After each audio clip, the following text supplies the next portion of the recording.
digital em tempo real, monitorando os interesses dos eleitores nas buscas do Google durante todo o debate. Está chegando o primeiro debate desse segundo turno entre o presidente Jair Bolsonaro e o ex-presidente Lula.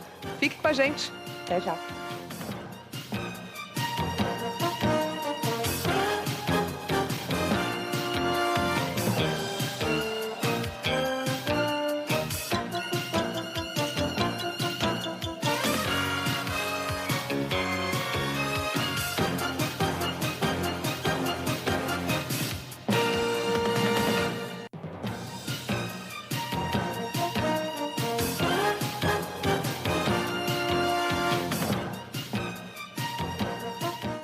Tem seriedade. Embates decisivos. Acho que a sua campanha, e tenho visto isso, procura me atingir. Novamente, o Grupo Bandeirantes, TV Band, rádios Band News FM Bandeirantes, Band News TV e canais digitais, junto com a TV Cultura, o jornal Folha de São Paulo, Google, YouTube e Portal UOL, reforçando seu compromisso com o povo, promovem o primeiro debate do segundo turno das eleições presidenciais. Dentro de instantes, vamos acompanhar as propostas e planos dos candidatos ao cargo mais importante do país. Olho no voto, olho na Band.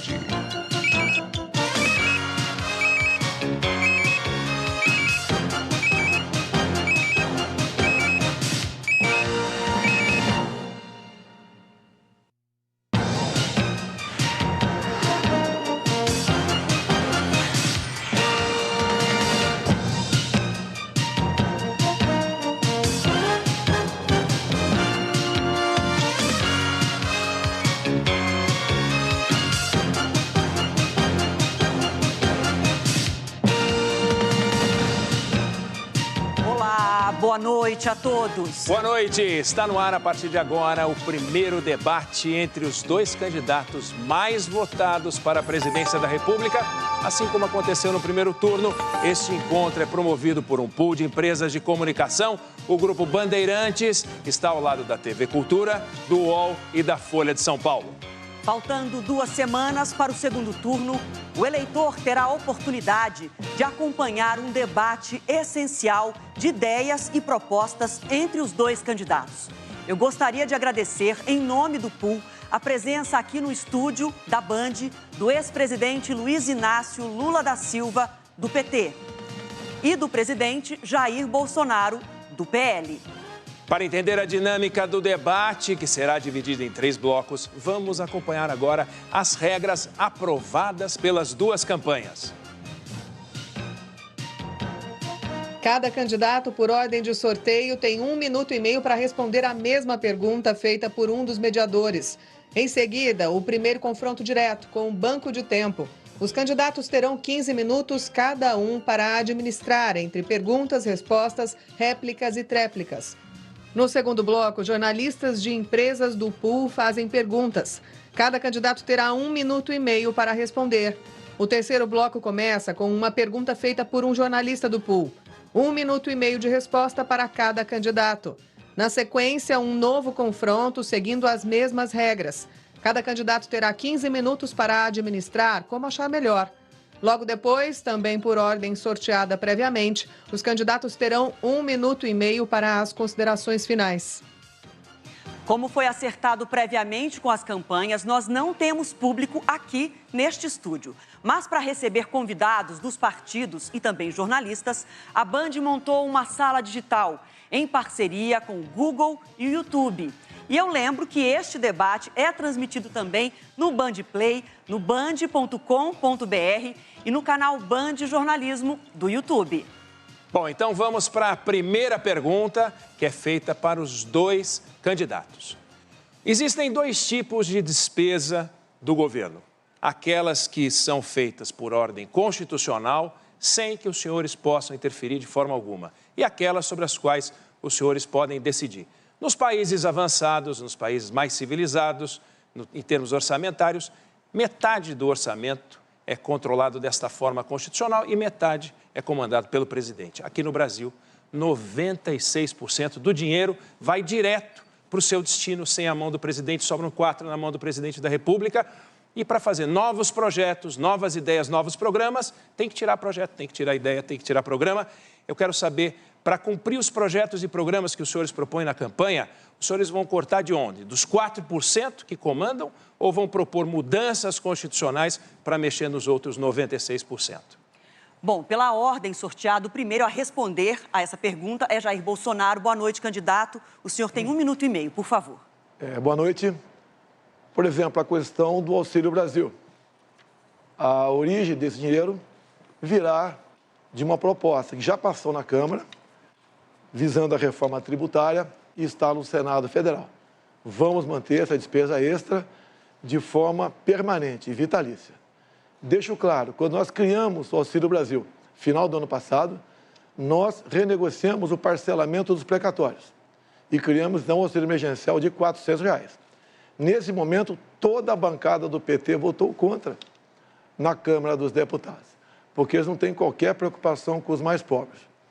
Voltando à questão de recursos, não apenas isso, na reforma tributária, bem como o nosso governo estuda, ao se privatizar alguma coisa, uma parte, obviamente, vai para pagar juros da dívida e a outra parte irá para irrigar projetos outros que pode acontecer. Porque, realmente, esse restante de 4% do orçamento é muito pequeno. Mas tudo nós fazemos, como já faremos, como fizemos no passado, dentro da responsabilidade fiscal. Tanto é que, em nenhum momento, houve qualquer medida do nosso governo que viesse causar um desconforto, um descontrole junto ao mercado, bem como oscilação no dólar. Então, fazemos tudo dentro da responsabilidade. Sua vez, candidato Lula, por favor, 1 minuto e meio. Olha, eu vou até me aproximar da Câmara para dizer que o Partido dos Trabalhadores tinha proposto, antes de votar os R$600 mil de auxílio emergencial, quando o presidente, então, propunha 200. A Câmara votou 500 e ele propôs 600. Depois ele reduziu para 400 e agora mandou os 600 só até dia 31 de dezembro, porque não está na LDO. Na verdade, o que nós fizemos? Nós provamos à sociedade brasileira de que é possível a gente ter capacidade de investimento quando a gente planeja e quando a gente, coloca o dinheiro no lugar certo.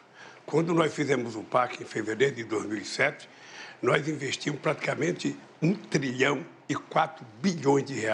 durante todo o processo do PAC para construir 13 mil obras que foram entregues e mais 13 mil que ficou para terminar, que algumas estão terminando agora. O dado importante é que, se você souber trabalhar, planejar, você vai ter o dinheiro para fazer as coisas e, ao mesmo tempo, nós temos certeza de que o Congresso vai aprovar uma reforma tributária para que a gente possa, com a reforma tributária, taxar menos os mais pobres, os trabalhadores. Por isso é que nós propomos uma isenção até R$5 mil de não pagamento do imposto de renda e cobrar dos mais ricos, que muitas vezes não pagam sobre o lucro, sobre o dividendo. Aí nós vamos ter dinheiro para fazer as políticas que nós fizemos. Nós vamos começar agora a primeira rodada direta entre os candidatos. Cada um terá 15 minutos para usar da forma que achar melhor. Para não prejudicar a compreensão de quem está assistindo a este debate, o ideal é que um sempre aguarde o outro terminar. Se um candidato ainda estiver concluindo o raciocínio, a sua fala não pode ser interrompida pelo adversário. Se acontecer isso, o microfone vai ser desligado. E pela ordem sorteada, quem começa é o candidato Lula. Bom debate aos dois, por favor. Eu até queria começar pedindo desculpa ao telespectador, porque eu não cumprimentei quando eu comecei a falar. Eu quero cumprimentar a direção da Banda, a direção da Folha, a direção da TV Cultura e a direção do UOL por fazer esse pool e permitir que a gente pudesse fazer um debate franco e aberto. Vocês sabem que eu estou candidato na perspectiva de reconstruir esse país. Fazer com que esse país volte à normalidade, que as instituições funcionem corretamente, que o Congresso legisle e não trate do orçamento, que o governo governe e que o Poder Judiciário cumpra com o seu papel. Mas, sobretudo, é preciso trazer o povo mais pobre à cidadania outra vez. Quando eu governei de 2003 a 2010, nós fizemos a maior política de inclusão social que a história desse país conheceu. Nós geramos 22 milhões de empregos, nós aumentamos o salário mínimo, nós fomos o governo que mais fez universidade e escola técnica nesse país. E por isso, eu até gostaria de fazer uma pergunta para o candidato, meu adversário. Quantas universidades, quantas escolas técnicas o senhor fez como presidente da República? Primeiramente, o senhor Lula confunde auxílio emergencial com Auxílio Brasil. O auxílio emergencial de R$600. E o senhor que fala tanto de pobre, deixar bem claro, durante o ano 2020, quando o povo foi obrigado a ficar em casa, não por decisão desse presidente, mas por decisão de muitos governadores do seu partido, eles iam morrer de fome. E só de auxílio emergencial em 2020, nós gastamos o equivalente a 15 anos de Bolsa Família. E o Bolsa Família pagava muito pouco. Eu tinha vergonha de ver as pessoas mais humildes, especial do Nordeste, do interior do Nordeste, recebendo, algumas famílias, começando a receber R$42 por mês. Se eu só podia dar algo melhor, como está dizendo agora, por que não deu lá atrás? Porque agora, quando a gente chega e passa para 400, contra a sua bancada do PT, e depois passa para 600, o senhor quer se arvorar de grande benfeitor que vai prometer. O senhor promete o tempo todo. O senhor prometeu levar água para o Nordeste. E agora o senhor está prometendo picanha e cerveja. O senhor não fica vermelho com essas propostas mirabolantes e mentirosas? Creio que para governar o Brasil, tá, nós temos passado. Nós não somos candidatos aqui de primeira viagem. Então o senhor tem seu passado que é lamentável, é triste. Em especial entre os mais humildes, os mais pobres do Brasil. Eu quero falar agora com o pessoal do Nordeste. Quanto era o Bolsa Família? Começava com R$40. Nós triplicamos com o Auxílio Brasil a média do Bolsa Família. Hoje, a dona de casa vai no supermercado e compra realmente algo para levar para casa. No passado, ia com o carrinho vazio. Então, promessas, estamos cheios, e a grande prova de promessas vazias é esta, que o senhor aqui, o seu partido, foi contra a criação do Auxílio Brasil. Eu perguntei quantas universidades você fez. Perguntei quantas escolas técnicas você fez. E você veio falar do Bolsa Família. O nosso programa de inclusão social não era só o Bolsa Família. O nosso programa de inclusão social foi a maior política de distribuição de renda que esse país já conheceu para o pobre. Porque era ajuda ao pequeno produtor rural, era 1.400.000 cisternas que nós fizemos para o Nordeste, era o PNAE para levar comida para as crianças mais pobres e a gente comprava do pequeno produtor, além do aumento do salário mínimo de 74%. Mas eu queria voltar à pergunta inicial. Quantas universidades e escolas técnicas o seu governo fez? Senhor Lula, durante a pandemia, 2 anos as universidades ficaram fechadas. Não tinha cabimento você abrir a universidade para ficar fechada. Agora, o senhor, junto ao FIES, o senhor ofereceu crédito para milhões de jovens. Milhões de jovens. E mais de 1 milhão estavam endividados, sem condição de pagar esse crédito, o FIES. O que o meu governo fez? Mandou a proposta para o parlamento e nós juntos permitimos a anistia de até 99% da dívida dessa garotada. Nós tiramos essa garotada da inadimplência, do SPC, do Serasa. O senhor mais endividou a garotada do que deu ensino de qualidade. Eu já percebi que ele não quer dizer que, vergonhosamente, ele fez uma universidade em Tocantins que a presidenta Dilma é que tinha aprovado. Porque nós fizemos 18 universidades novas, 178 campos, além do ProUni e do FIES. O FIES a pessoa não tinha que pagar enquanto estava estudando. Eu não vou perguntar de universidade já, porque parece que não sabe. Parece que sabe que ele não fez nenhuma. Mas eu vou perguntar de pandemia. O Brasil tem 3% da população mundial. E o Brasil teve 11% das mortes da pandemia no mundo. Por que houve tanta demora para se comprar vacina? O senhor não se sente responsável? O senhor não carrega nas costas um pouco do sofrimento dos brasileiros de ser responsável, pelo menos, por 400 mil mortes nesse país? Primeiramente, senhor Lula, falo que eu trazia a vacina em 2020. Não existia vacina à venda em 2020. A primeira vacina no mundo foi aplicada em dezembro de 2020. Em janeiro do ano seguinte, um mês depois, o Brasil começou a vacinar. Nós compramos mais de 500 milhões de doses de vacina. E todos aqueles que quiseram tomar vacina, tomaram.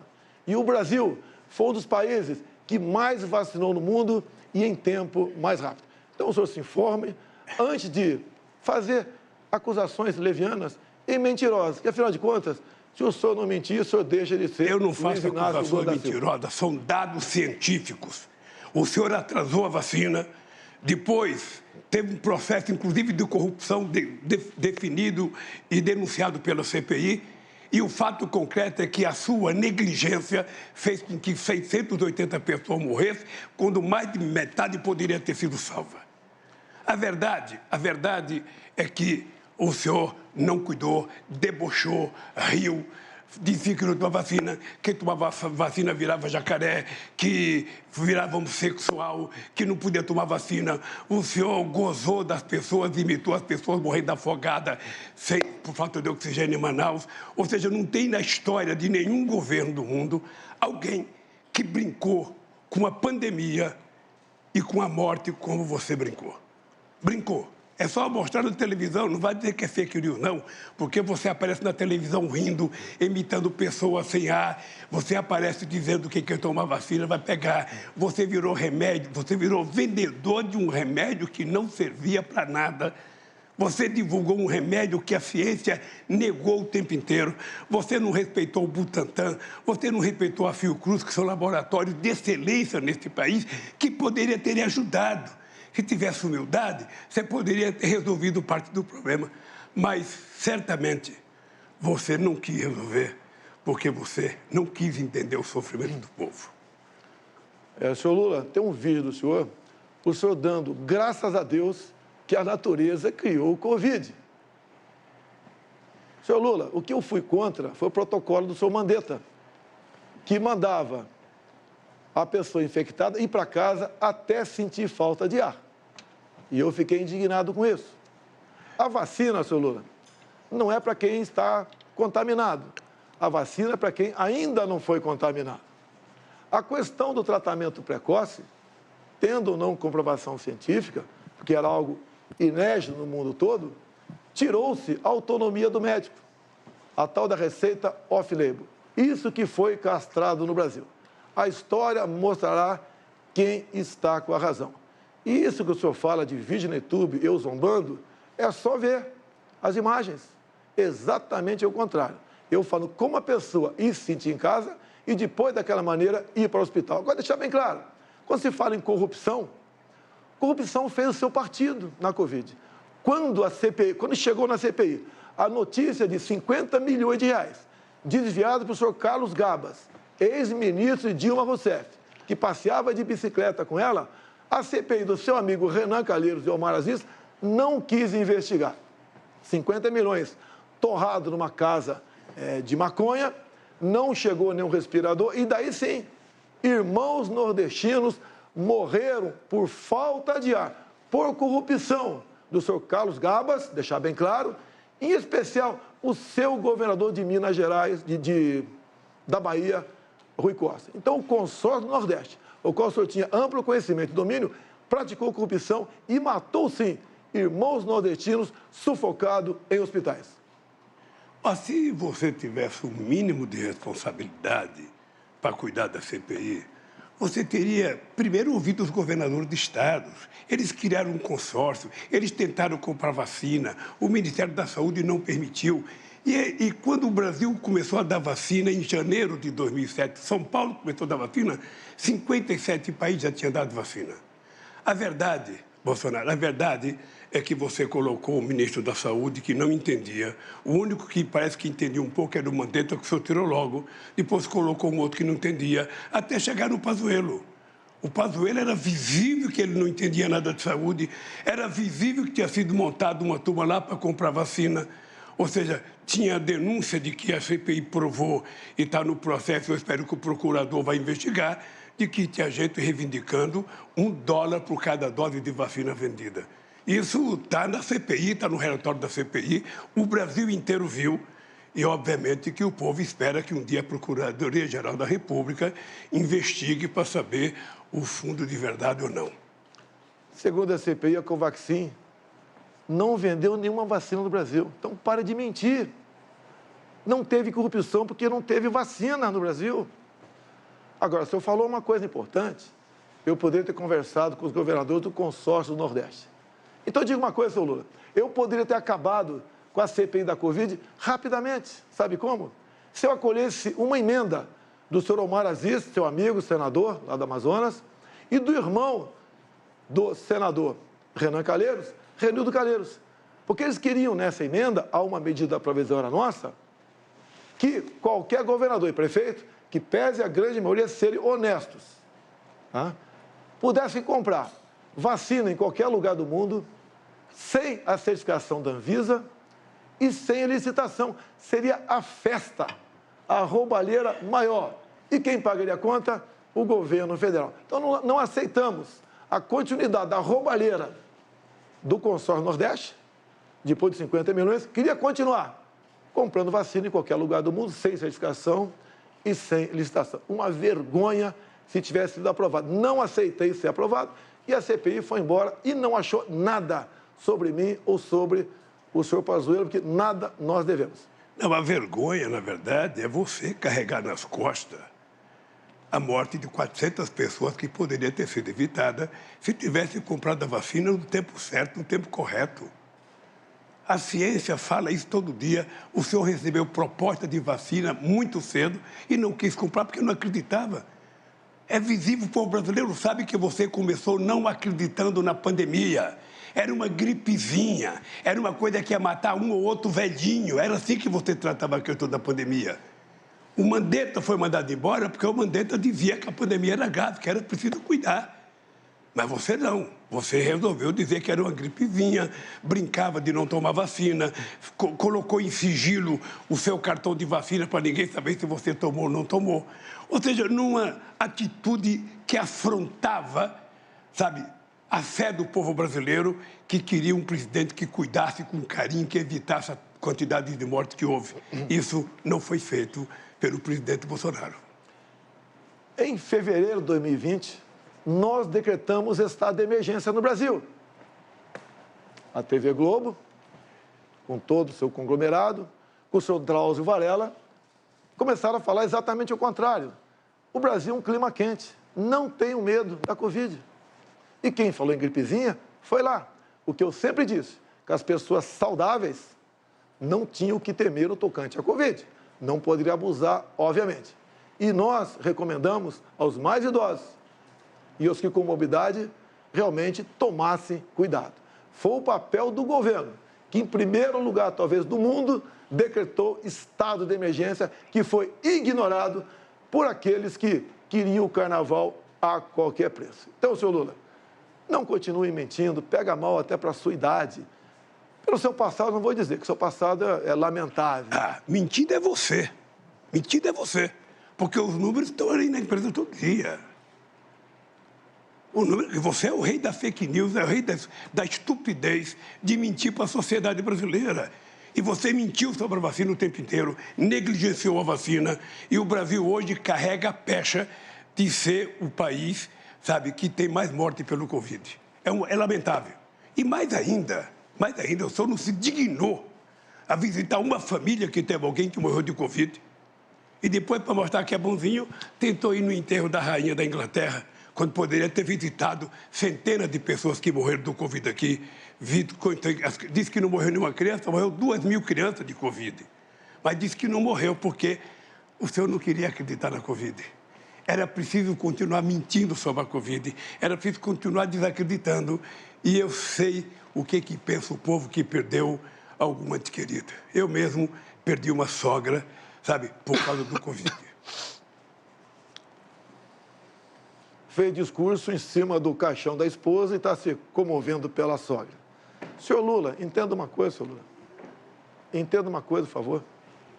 Os enterros eram com caixão lacrado. Ninguém podia o enterro, nem familiares. E eu visitei hospitais, sim. E o senhor não tem conhecimento. Só que eu não preciso fazer propaganda do que faço. Me comovi. Me preocupei com cada morte no Brasil. E repito, o Brasil, o país... Você se preocupou como? Interrompa. Você ria o tempo inteiro. Agora que você está candidato, você está mostrando uma seriedade que deveria ter mostrado lá. É isso. O Rio... Simples assim. Você não foi no hospital, não foi visitar uma pessoa, não foi visitar um parente. O Rio é mais uma mentira tua.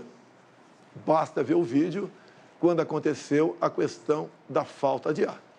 Vocês são especialistas em pegar vídeos, filmes e cortar o pedaço que interessa para vocês. Tá? Você sabe quem é especialista nisso. Você sabe quem é o rei da fake news.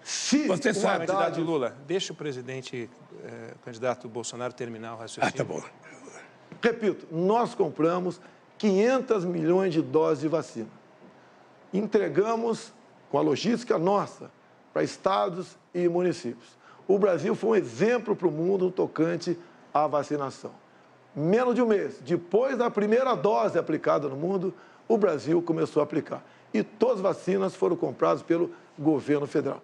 Nos orgulhamos desse trabalho. Salvamos milhões de vidas. Se fosse com alguém no teu governo, alguém do consórcio Nordeste, vocês tinham roubado tudo e teria morrido muita gente, cuja morte poderiam ter sido... Eu vou lhe contar como é que se vacina. Em 2010, teve a gripe H1N1. Em 3 meses, nós vacinamos 80 milhões de pessoas. Em 3 meses. Porque o Brasil é um país que tem expertise em vacinação. Aliás, o Brasil é exemplo do mundo em vacinação. O Brasil vacilou quando teve um presidente que não cuidou e que não foi responsável, que brincava e que não acreditava na vacina. E a verdade é essa. A verdade é essa. Sabe, o senhor carrega nas costas o peso de pelo menos 400 mil pessoas que morreu por conta do negligenciamento e o negacionismo da vacina. Chega de mentira, vamos passar para outro assunto aqui. Em 2006, 59 policiais foram executados aqui no estado de São Paulo. E por que isso? Porque teriam que transferir o Marcola para um presídio de segurança máxima. Ele não podia mais ficar aqui comandando o crime. O seu governo não transferiu o Marcola. Pelo que tudo indica, fez um acordo com o Marcola e com o seu Alckmin, que era governador de São Paulo naquele tempo. Repito, 2006, 59 policiais assassinados em São Paulo. Teve que eu chegar em 2019, juntamente com o ministro Sérgio Moro, para que nós, então, tirássemos o Marcola de presídio estadual aqui em São Paulo e mandasse para um presídio federal, num regime todo especial, sem qualquer comunicação com o mundo exterior. Isso, rapidamente, começou a cair o número de mortes violentas em nosso país. Por que você não transferiu o Marcola em 2006, já que tinha um pedido do MP estadual fazer isso? Era simpatia, amizade ou um grande acordo naquele momento, juntamente com o seu vice, atualmente, Geraldo Alckmin? O candidato sabe que quem cuida de crime organizado não sou eu. Quem tem relação com o miliciano, que é crime organizado, ele sabe que não sou eu e sabe quem tem. Sabe, inclusive, sabe da culpabilidade que foi o crime organizado que matou a Marielle no Rio de Janeiro. Eu, se tivesse pedido para transferir, a gente transferia porque fui eu que fiz prisão de segurança máxima. 5 prisões, 5 prisões de segurança máxima foi feito no meu governo. E se o Alckmin, governador, não quis transferir, é porque ele tinha razão para não transferir. Quem sabe a segurança dele tinha razão para transferir. Sabe? Mas o dado concreto é o seguinte, você está falando com um cara que fez 5 presídios de segurança máxima desse país. Quanto você fez? Nenhum. Nenhum. Então, eu acho que a mentira aqui não é minha. A mentira aqui é de um presidente que não pode mentir, porque o presidente tem que respeitar o cargo, não é possível. Senhor Lula, amizade com bandido. Eu conheço o Rio de Janeiro. O senhor esteve atualmente no Complexo do Salgueiro. Não tinha nenhum policial ao seu lado, só traficante.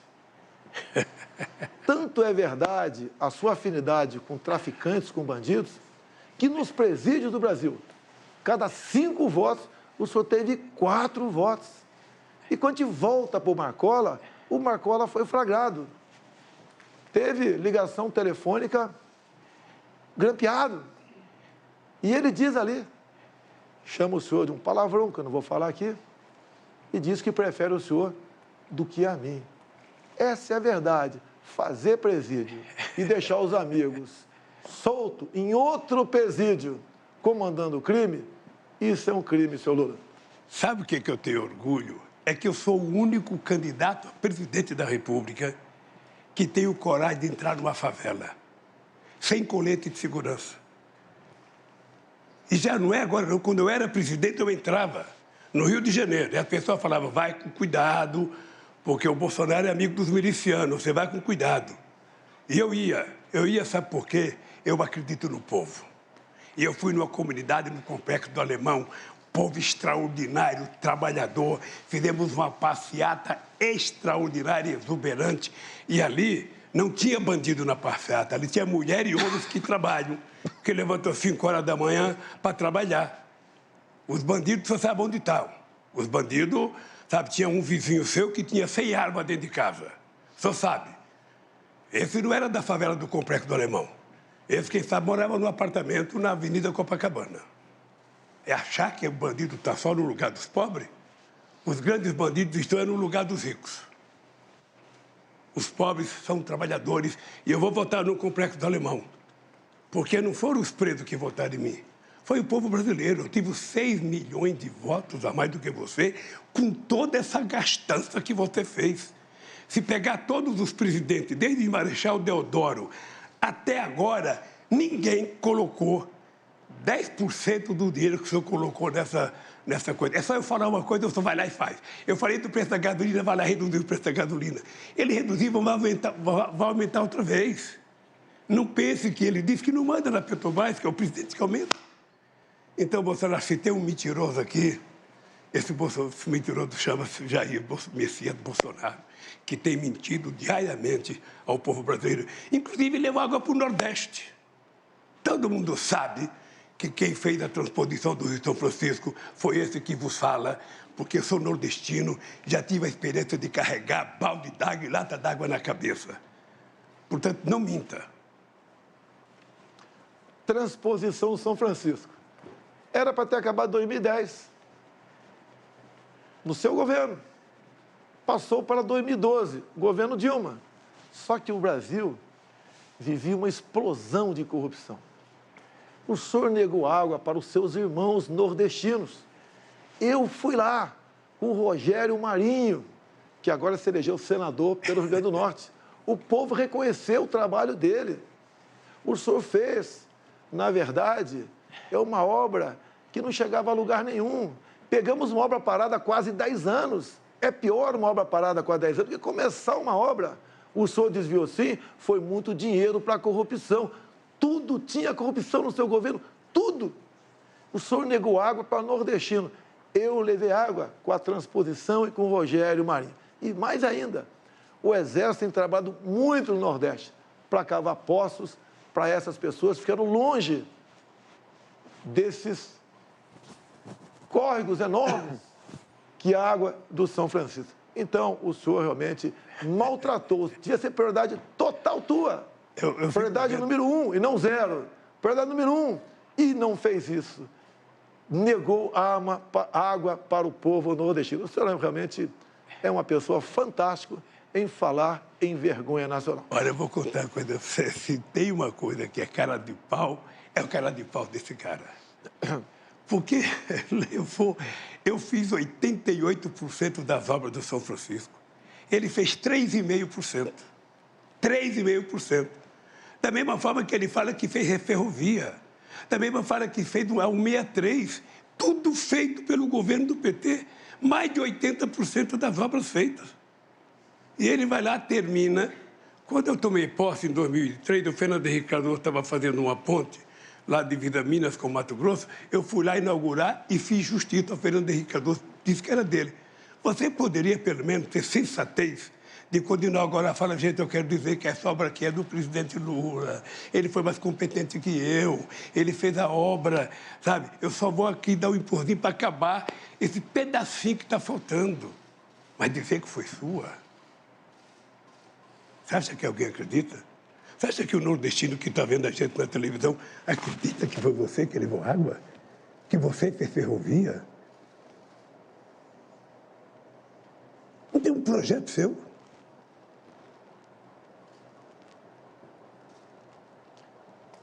Se o senhor fez 86% das obras no seu governo... 88. Parabéns. 88. Dilma ficou mais meia dúzia de anos. Não terminou os 12 que faltavam. Se o senhor mandava no governo Dilma, quem está mentindo? Por que em 6 anos não concluiu, já que faltava apenas 12%? Quando o senhor fala em BR-163, não inventa. Faltavam 50 quilômetros.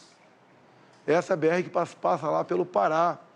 Quando assumimos, o Tarcísio, em 6 meses, com o Exército Brasileiro, fez essa obra, que passou pelo seu governo, por Dilma, 14 anos, e esses 50 quilômetros foi esquecido. Ou seja, não fale em infraestrutura e não fale água para o Nordeste sem ter o mínimo de conhecimento. O senhor deve se lembrar muito bem, é do desviado em dinheiro e não em água para o Nordeste. O Tarcísio aprendeu trabalhando com a Dilma, porque o Tarcísio foi no PAC com a Dilma que ele aprendeu a fazer essas obras. Porque ele trabalhou com a Dilma, não sei se você sabe. Ele foi do PAC quando a Dilma era presidente da República. O dado concreto, Bolsonaro, é o seguinte. O dado concreto é que, no nosso governo, nós fizemos a maior política de infraestrutura que esse país já conheceu. Maior. Talvez eu tenha perdido do Geisel quando ele fez o Proálcool nos anos 75. Porque nós fizemos a maior quantidade de obras de infraestrutura que esse país já conheceu. Geramos muito emprego, mas muito emprego de carteira profissional assinada, coisa que Vossa Excelência não faz. O senhor fala muito. Na verdade, nada fez. O Tarcísio, sim, trabalhou, mas ele não era dono da caneta, ele não era dono do recurso. Fez o possível. E quando foi trabalhar comigo, ele sentiu-se como a pessoa mais útil do mundo, e o que foi verdade. Concluiu obras por todo o Brasil. Se em vez de ter ministros, como o senhor teve no passado, quase todos presos, tivesse pessoa da linha do Tarcísio na frente, muitas obras seriam feitas sim. Então, a grande verdade, o senhor não fez nada pelo Brasil, a não ser transpor dinheiro público para o seu bolso e dos seus amigos. Olha, ainda bem que você está assistindo, e eu quero até parabenizar a Bandeirante, porque o horário do debate é nobre, 8 horas. Porque um cidadão tem a cara de pau e a disfarçatez que tem, o presidente, de dizer que nós não fizemos nada para o país. Ele era deputado. Ele nunca fez um discurso contra o governo Lula. Nunca fez um discurso. Procurei nos anais do Congresso Nacional. Esse cara tem raiva do Lula, ele ter feito um discurso contra o Lula. Não! Não, ele não fez, sabe por quê?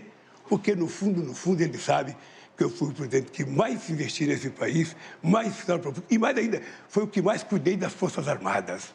A aeronáutica não tinha avião, a marinha não tinha navio, o exército não tinha nem coturno. E eu dei. Na verdade, as Forças Armadas não tinha ministro. Você botou gente incompetente na frente do Ministério da Defesa. Gente não tinha qualquer conhecimento de nada. Uma vergonha na frente. Agora, falar que eu não fiz nenhum discurso contra você, Lula, 8 anos de governo, eu não vou nem rebater isso aí. Pelo menos 2 por semana eu fazia, mostrando as mentiras e as inverdades e a corrupção do seu governo. Obrigado, candidatos. Você está acompanhando o primeiro debate entre os candidatos à presidência da República no segundo turno, realizado por um pool que reúne o Grupo Bandeirantes, o jornal Folha de São Paulo, a TV Cultura e o UOL. Logo após o intervalo, é a vez de jornalistas fazerem as perguntas aos candidatos. Olho no voto, eleições 2022.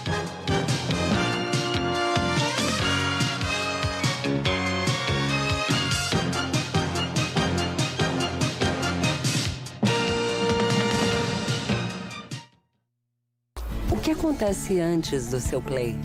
No YouTube, todas as pessoas podem se expressar e ser ouvidas no mundo inteiro. Trabalhamos constantemente na evolução das nossas diretrizes. Removemos conteúdos que violam nossas políticas.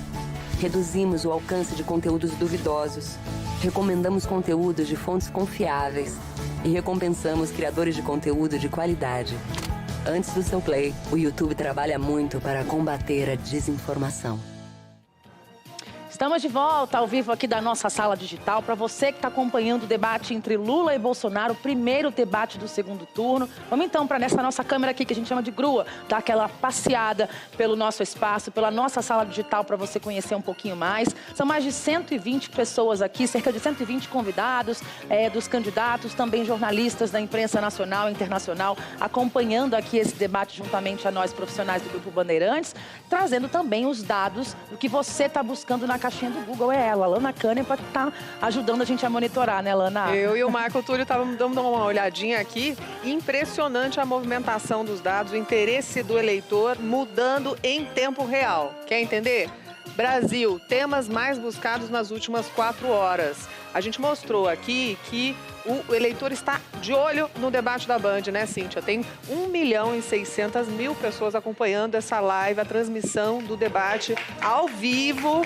E essa informação é interesse do eleitor, olhando aqui para esses dados também. Então, os temas mais buscados. Olha essa mudança aqui, que impressionante. A gente teve um crescimento expressivo de Covid. A gente recebeu o relatório aqui que Covid mais que dobrou o interesse de busca aí nas últimas horas. A gente está acompanhando as últimas 4. Covid saiu de último lugar e foi para primeiro. A gente está aqui nos grandes temas aqui no Brasil, mas vários desses temas que cresceram estão associados à saúde também. Mas a gente vê preços em segundo lugar, que estava vindo em primeiro, pesquisa eleitoral, escola, concurso público, educação, professor e dólar.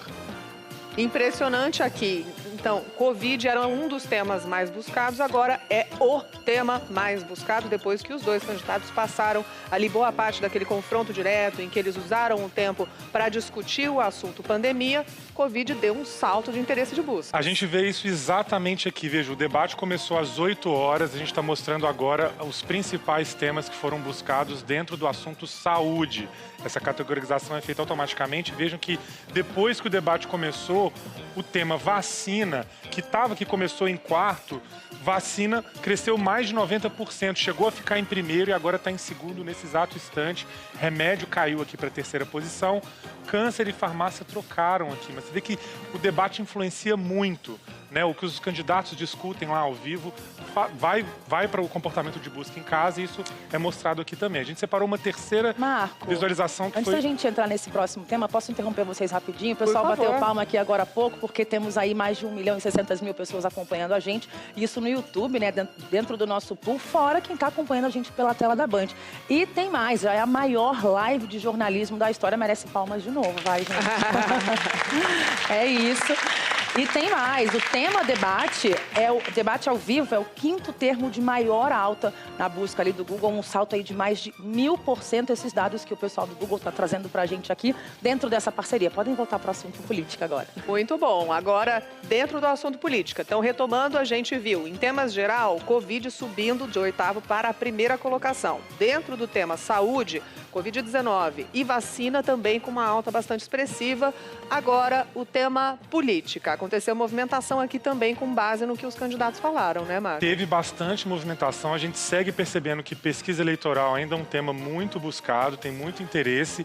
Mas a gente vê aqui, Lana, principalmente corrupção. Veja que corrupção começou há 4 horas em penúltimo lugar. Foi o debate ter começado ali perto de 7h58, esse tema foi discutido durante esse bloco também e as pessoas passaram a buscar mais. Lembrando que a gente consegue fazer a identificação automática, a pessoa não está digitando exatamente a palavra corrupção, ela está digitando temas relacionados. A inteligência artificial do Google consegue reunir esses temas e categorizar aqui dentro. Vejam que TSE, que está aqui em segundo, que também foi falado, aparece aqui também como uma variância e a gente tem aqui o termo fake news em quinto lugar, com bastante variação também. Muito obrigada. Vamos continuar acompanhando, né, Cíntia? Seguimos acompanhando e você também, porque debate na Band é um dos 50 termos mais pesquisados no mundo inteiro. E você continua acompanhando com a gente o primeiro debate do segundo turno entre o presidente Jair Bolsonaro e o ex-presidente Lula. A gente segue daqui monitorando as buscas do Google em tempo real. Até já.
Estamos de volta, ao vivo, com o primeiro debate entre os candidatos à presidência da República neste segundo turno.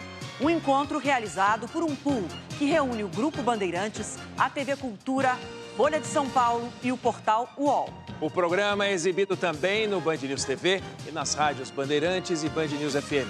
Neste bloco, jornalistas das empresas que integram o pool fazem as perguntas para os candidatos. Cada jornalista faz uma pergunta que será respondida pelos 2 candidatos e o tempo para a resposta é de 1 minuto e meio. Lembro que a ordem de resposta foi definida em sorteio prévio e será intercalada a cada nova pergunta. O primeiro a responder será o candidato Lula e quem faz a pergunta é a jornalista da TV Cultura, Vera Magalhães.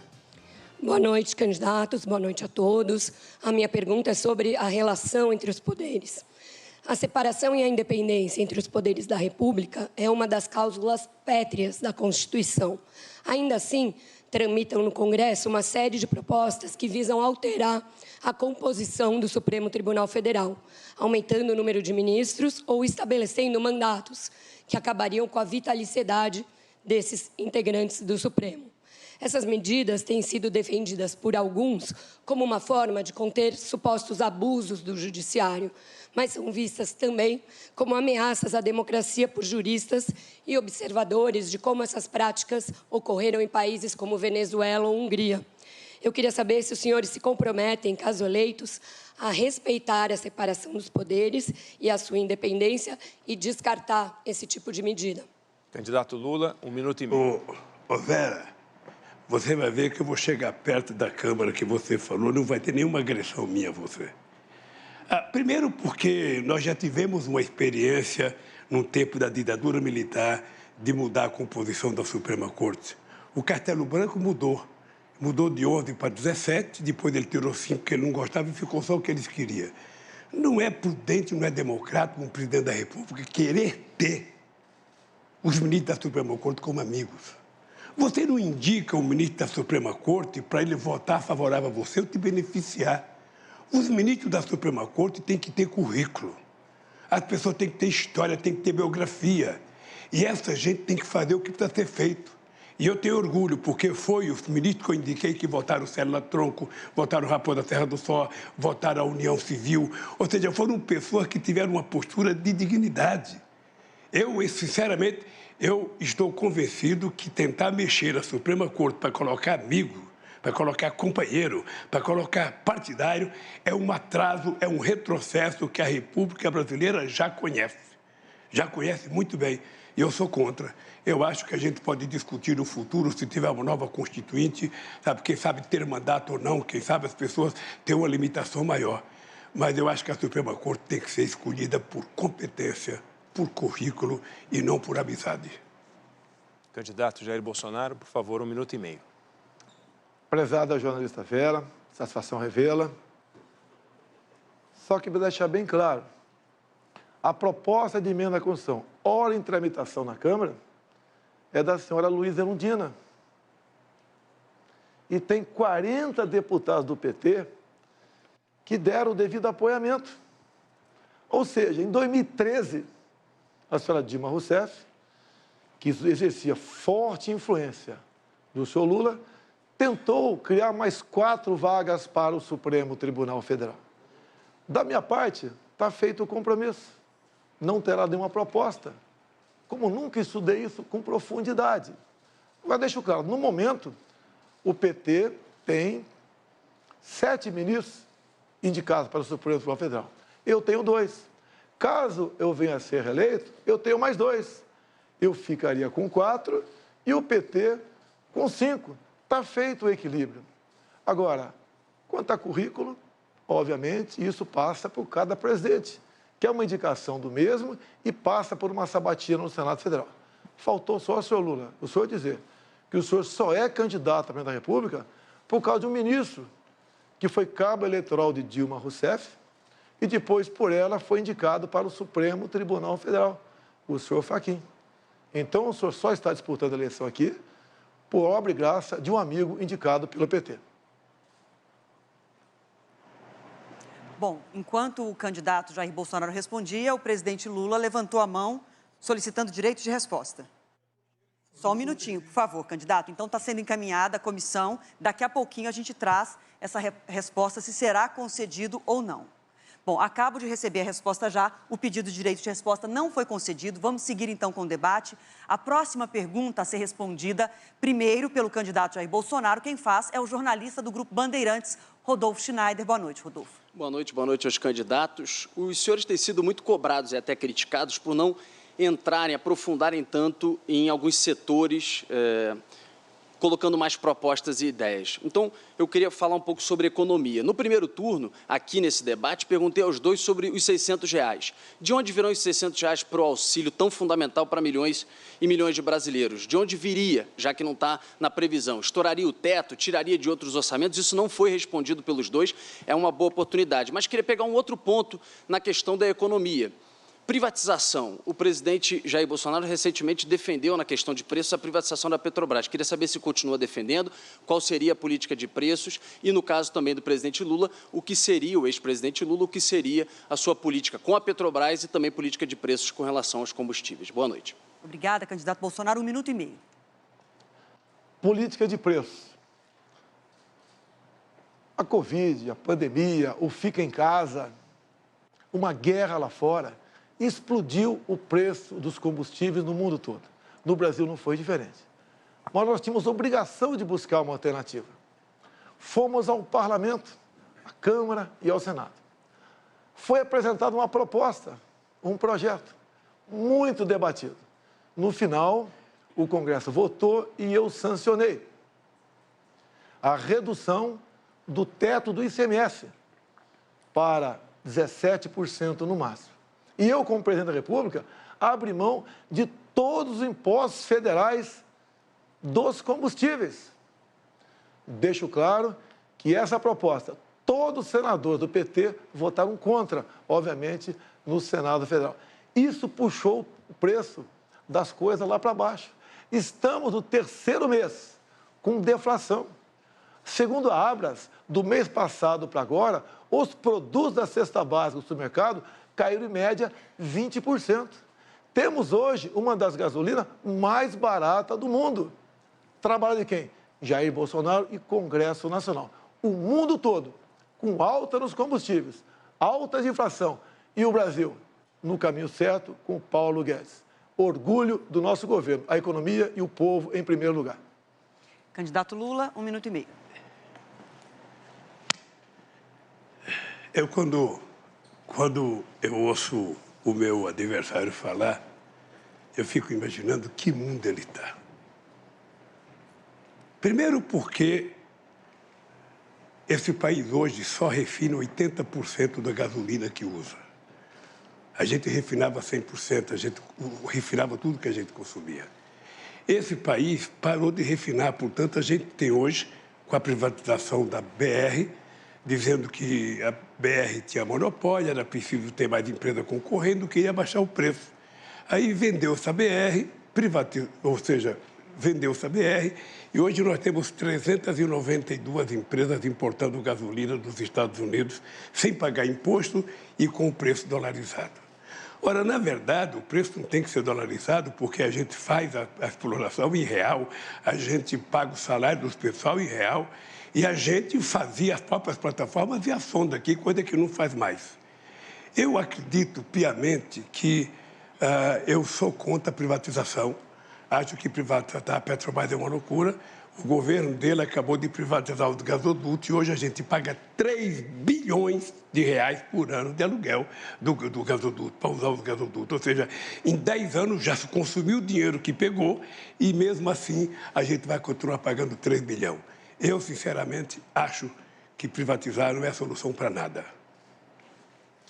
Quem pergunta agora é a jornalista da Folha de São Paulo, Patrícia Campos Melo. Boa noite.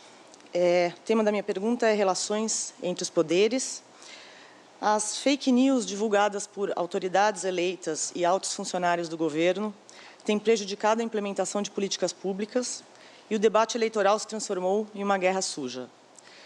Há uma avalanche de mentiras sobre as urnas e o sistema eleitoral, sobre religião, sobre vacinas, sobre saúde pública. Candidato Bolsonaro, o senhor já teve inúmeras declarações falsas removidas da internet. Candidato Lula, sua campanha já teve declarações falsas removidas da internet. Os senhores se comprometem a propor uma lei específica para que o judiciário imponha penas para autoridades eleitas, presidente inclusive, e servidores que divulguem informações factualmente inverídicas que prejudiquem o bem-estar da população, como informações falsas sobre saúde e violência sexual, por exemplo. Sim ou não? Candidato Lula, 1 minuto e meio. Olha, o meu adversário teve 36 processos, sabe, tirando o programa dele de mentira. 36 fake news, a Suprema Corte tirou, o Superior Tribunal Eleitoral tirou dele. Uma demonstração de que faz parte do cotidiano dele. A imprensa publica fartamente que há pelo menos 6 ou 7 mentiras por dia contada, brinca de se contar mentira, levanta de madrugada, tem vontade e vai e conta uma mentira, faz uma live e conta uma mentira, sabe? Levanta até 1h da manhã para fazer live. Eu, sinceramente, acho, eu já participei de outras campanhas. Você sabe que eu já participei de campanha contra o Fernando Henrique Cardoso, contra o Collor, contra o Serra, e o nível era outro. Era um nível civilizado, era um nível em que a verdade sempre prevalecia, a verdade sempre estava na ordem do dia. A gente debatia o futuro do país, a gente debatia economia, debatia trabalho, debatia salário, sabe? Por exemplo, sabe, nós temos 36 milhões de pessoas que vivem com salário mínimo e faz 4 anos que não se aumenta o salário mínimo nesse país. Eu acho que a campanha tem que ser regulada, a justiça tem que tomar decisão e toda vez que houver mentira, nós vamos entrar com processo para tirar as coisas que são mentirosas. Porque o povo, se votar num candidato que mente, sabe que esse candidato não vai governar corretamente. Candidato Bolsonaro, 1 minuto e meio. Lula, se você não mentir, não mentisse, não seria você. Você me chama o tempo todo de genocida, miliciano, canibal. E a última, o seu programa, influenciado por Gleisi Hoffmann, me acusou de pedofilia, tentando me atingir naquilo que eu tenho mais de sagrado, defesa da família brasileira, defesa das crianças. Ato contínuo que aconteceu no dia de hoje. O senhor Alexandre de Moraes dá uma sentença contrário a essas fake news, essas mentiras. E diz a sentença aqui, A postagem realizada pela representada Gleisi Hoffmann, presidente do PT, em 15 de outubro agora, se descola da realidade, por meio de inverdades, fazendo uso de recortes e encadeamentos inexistentes de falas gravemente descontextualizadas do representante Jair Bolsonaro, com o intuito de induzir o eleitorado negativamente. Tal contexto evidencia a divulgação de fato sabidamente inverídico, notadamente por se tratar de notícia falsa divulgada durante o segundo turno da eleição presidencial. Sem mentir, e aqui, de forma concreta, uma sentença do ministro Alexandre de Moraes. Sem mentir, você chega aonde? Você não tem que falar do seu passado, que não tem nada que preste o seu passado. Só tem que mentir para tentar denegrir a imagem dos outros. O próximo a perguntar é o jornalista do UOL, Josias de Souza. Boa noite, Josias, por favor. Muito boa noite. Boa noite, senhores candidatos. Eu vou perguntar sobre 2 temas numa única pergunta. Os temas são relação entre poderes e governabilidade. O governo Lula comprou o apoio do Centrão com o Petrolão. O governo Bolsonaro comprou o apoio do Centrão com o orçamento secreto. A pergunta é muito singela. Quem for eleito em 30 de outubro terá de se relacionar com o Congresso. Há muitas reformas por aprovar. O que os senhores farão para que esse relacionamento se dê sem a necessidade de comprar apoio legislativo? O primeiro a responder agora é o candidato Bolsonaro, por favor. Prezado Josias, por favor, eu comprei com orçamento secreto, eu vetei derrubar o veto. Agora, se eu comprei, eu tenho um voto. Vamos supor que o senhor seja deputado. Se o senhor recebeu um dinheiro do orçamento secreto, o senhor vai votar comigo. É lógico ou não é? É lógico. Eu tenho aqui uma lista preliminar. 13 deputados do PT que receberam recurso desse tal orçamento secreto. Eu não tenho nada a ver com esse orçamento secreto. Posso até entender que o parlamento trabalha melhor na distribuição de renda do que nós, por lá de cá, o meu Ministério da Economia e o presidente. Agora, por favor, Josias, falar que eu comprei com orçamento secreto, eu posso te trazer, numa outra oportunidade, mais nomes que receberam fortunas desse dito orçamento secreto. Então, se eu tivesse esse poder, primeiro que eu tenho caráter, não faria isso. E só para controle. Esse orçamento foi criado por Rodrigo Maia, sabidamente uma pessoa que queria tirar poder de mim. Eu queria, na verdade, José, que fosse verdade, que o orçamento estivesse nas minhas mãos. Eu faria melhor uso dele, pode ter certeza disso. Como o Tarcísio tem feito nas suas obras, o Rogério Marinho, entre outros. Agora, por favor, José, você é jornalista, você é uma pessoa inteligente. Eu jamais daria dinheiro para essa turma toda aqui se não estivesse votando comigo, né? Se bem que eu nunca comprei voto de ninguém. Por favor, candidato Lula, 1 minuto e meio. Josias, a primeira coisa que você tem que aprender é que um presidente da República, quando ele é eleito, ele vai governar e lidar com o Congresso que foi eleito. E quem elegeu o Congresso foi o povo brasileiro. Se os deputados são bons ou não, o povo brasileiro tem responsabilidade por quem indicou. E é com quem tem mandato que o governo se relaciona. O suplente não vale, os que ficaram em segundo lugar não vale. É exatamente com as pessoas que foram eleitas. Isso vale para todos os presidentes da República. Vale para você se fosse eleito presidente. Eu vou tentar confrontar essa história do orçamento secreto. Eu vou tentar criar um orçamento participativo, que foi uma coisa que nós criamos nos estados brasileiros. Todo mundo se lembra que o sucesso do orçamento secreto nas prefeituras do PT foi... A ONU pediu para que a gente, fosse para o mundo divulgar o orçamento participativo. Agora, com a internet, nós vamos tentar fazer um orçamento participativo. Nós vamos pegar o orçamento, o orçamento do ano que vem já está pronto. Eu vou ganhar as eleições, vou tomar posse, o orçamento está pronto. Eu não sei se eu vou mudar o orçamento ou não. Mas nós vamos pegar o orçamento e vamos mandar para o povo dar opinião para saber o que ele quer efetivamente que seja feito, para ver se a gente consegue diminuir o poder de sequestro que o Centrão fez no presidente Bolsonaro. Obrigada, candidatos. E assim chegamos ao final de mais este bloco no debate histórico, que reúne os 2 candidatos à presidência no segundo turno, realizado aqui nos estúdios da Band, em São Paulo. uma parceria do Grupo Bandeirantes com o UOL, TV Cultura e Folha de São Paulo. E eu aproveito para trazer uma informação para vocês de agora. Neste momento, o debate já bateu o recorde de maior live jornalística do YouTube da história. E depois do intervalo, um novo embate direto entre os candidatos. Eu e a Adriana Araújo nos despedimos, porque o próximo bloco terá a mediação de Leão Serva, da TV Cultura, e Fabíola Cidral, do UOL. Olho no voto, eleições 2022.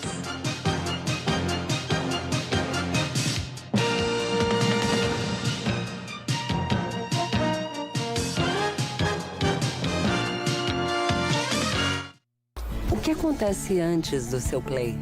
No YouTube, todas as pessoas podem se expressar e ser ouvidas no mundo inteiro. Trabalhamos constantemente na evolução das nossas diretrizes. Removemos conteúdos que violam nossas políticas. Reduzimos o alcance de conteúdos duvidosos. Recomendamos conteúdos de fontes confiáveis.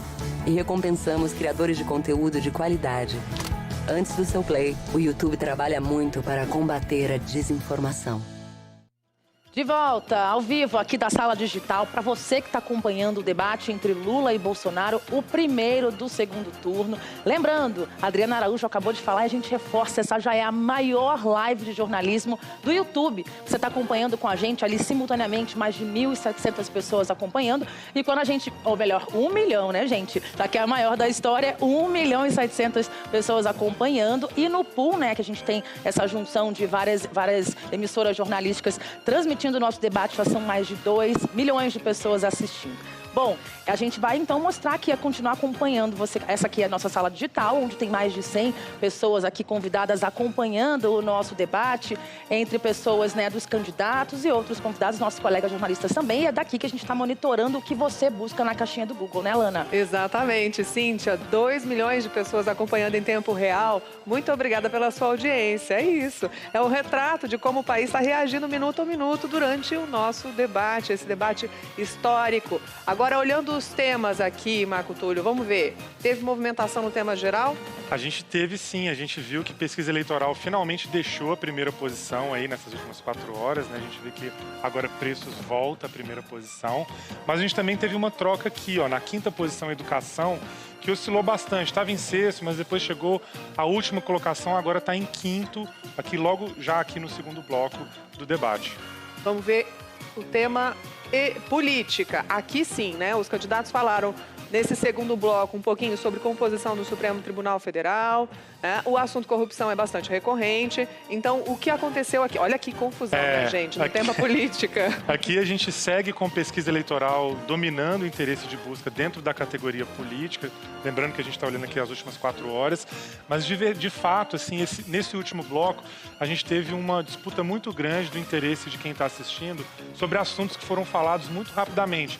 Então, a gente teve o STF, a gente teve a questão de fake news, que foi martelado durante muito tempo. Veja que fake news estava em penúltimo lugar, agora está em 3º. Mas a gente também teve corrupção, que oscilou bastante, chegou à 2ª posição, agora está em 4º.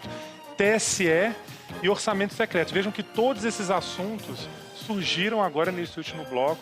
Foram bem falados pelos candidatos. Lana, deixa eu acrescentar aí a conversa de vocês, que a gente tem números, né, sobre essas buscas aí, especialmente em relação ao STF, quintuplicou na última hora essa busca, um aumento aí, uma alta de 400%, e a corrupção também triplicou na última hora a busca sobre esse assunto, mais de 190%.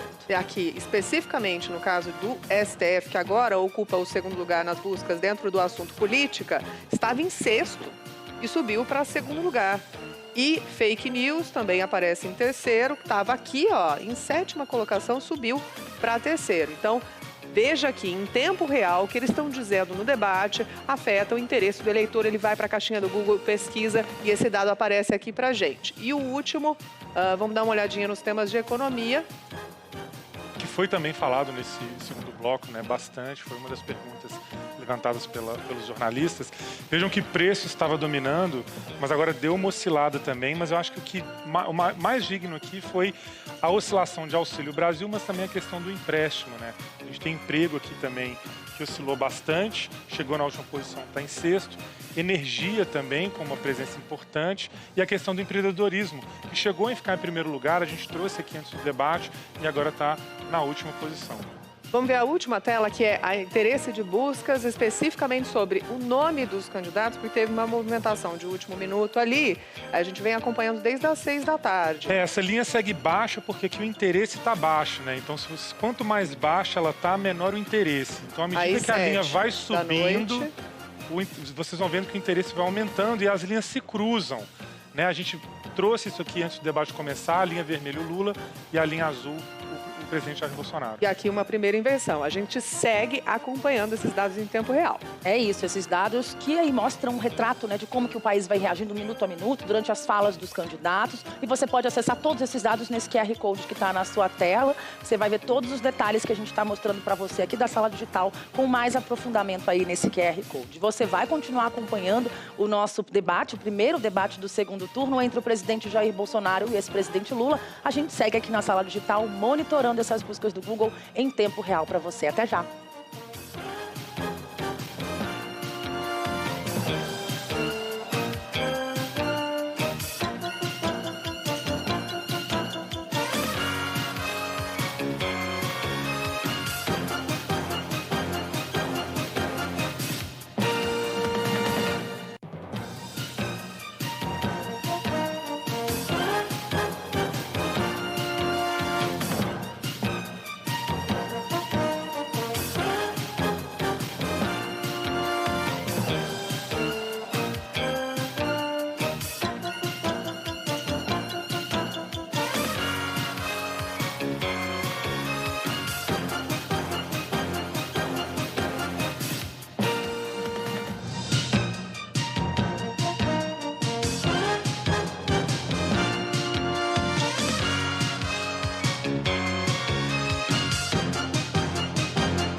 Boa noite. Boa noite, estamos de volta ao vivo para todo o Brasil com esse debate histórico e que reúne pela primeira vez os dois candidatos à presidência da República no segundo turno das eleições 2022. Um encontro fundamental para a democracia, promovido por um pool que reúne a TV Cultura, o Grupo Bandeirantes, o UOL e a Folha de São Paulo. Eu lembro que o debate está sendo exibido na internet pelos canais digitais de todas as empresas participantes e pelas rádios Cultura FM e Cultura Brasil. Para abrir este bloco, os dois candidatos terão 1 minuto e meio para responder a uma mesma pergunta. E quem faz essa pergunta inicial é o jornalista Taiguara Ribeiro, da Folha de São Paulo. Por favor, Taiguara. Candidatos, boa noite. O assunto é educação. Durante a pandemia, alunos de escolas públicas enfrentaram uma média de 287 dias sem escola. Além disso, essa falta de escola causou um prejuízo no aprendizado e também aumentou a desigualdade entre crianças negras e brancas, ricas e pobres. O que de concreto, caso os senhores sejam eleitos, vocês farão para recuperar essa defasagem educacional? Pela ordem sorteada, o primeiro a responder é o candidato Lula. Candidato, 1 minuto e meio para a sua resposta. Olha, eu tenho dito já há 3 meses que a primeira reunião que eu quero fazer, na primeira semana de janeiro, são com os governadores eleitos dos 27 estados e também com os prefeitos da capital para começar uma discussão de como recuperar esses alunos que estão atrasados. Esses alunos que ficaram mais analfabetos do que já era, porque não tiveram sequer um auxílio de um computador, da internet para poder estudar. Ou seja, 2 milhões de crianças estão mais atrasadas do que os mais ricos e nós precisamos recuperar. E o governo federal, através do Ministério da Educação, vai compartilhar com os governadores e com os prefeitos a responsabilidade de recuperar essas aulas para que esses meninos possam aprender mais. Sabe, nós vamos ter que fazer um verdadeiro mutirão, convidar professores, quem sabe trabalhar de domingo, quem sabe trabalhar de sábado, para que a gente possa fazer com que essa meninada, sabe, consiga aprender aquilo que eles deixaram de aprender durante a pandemia. É triste, mas é verdade. Os pobres aprenderam menos, os negros aprenderam menos, porque os ricos têm internet, estudaram em casa, fizeram aula em live, ou seja, e os pobres ficaram sem aula. Isso nós vamos cuidar. Pode se preparar os governadores e os prefeitos, que o Ministério da Educação, no meu governo, vai ser parceiro para recuperar. Candidato Jair Bolsonaro, sua vez de responder, por favor. Até que enfim, uma verdade, uma sinceridade. Os alunos ficaram mais analfabetos do que já eram. Os já eram, foi do teu governo, Lula. E Dilma. A garotada ficou 2 anos em casa. Eu fui contra isso. Mas vamos aos fatos. Nós já estamos fazendo.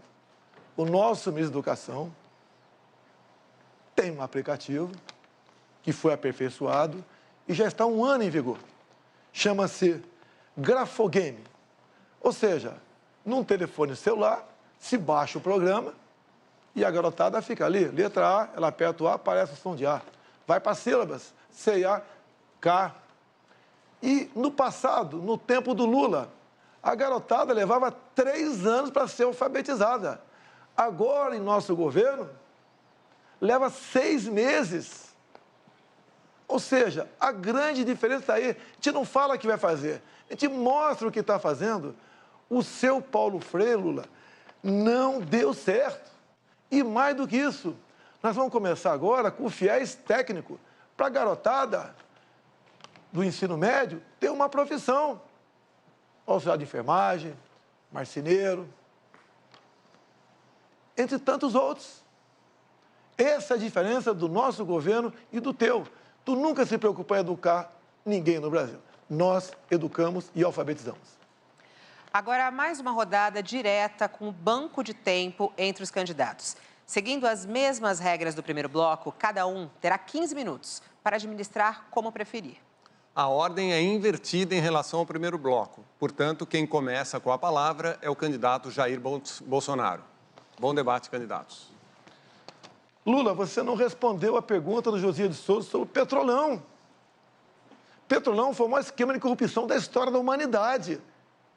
O endividamento da Petrobras, com desvio de recursos, com compra de refinarias como Passadina, com o começo da construção de 3 refinarias, uma no Maranhão, outra no Pernambuco, outra no Rio de Janeiro. Não concluiu nenhuma, só ali se enterrou 90 bilhões de reais. Dinheiro, Lula, que você enfiou no ralo e grande parte dividiu com seus amigos. Muitos devolveram centenas de milhões de reais.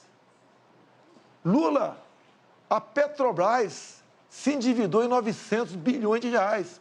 Isso equivale a você fazer 60 vezes a transposição de São Francisco. Lula, responda sobre o Petrolão. Eu vou responder sobre a Petrobras e vou dizer uma coisa para você.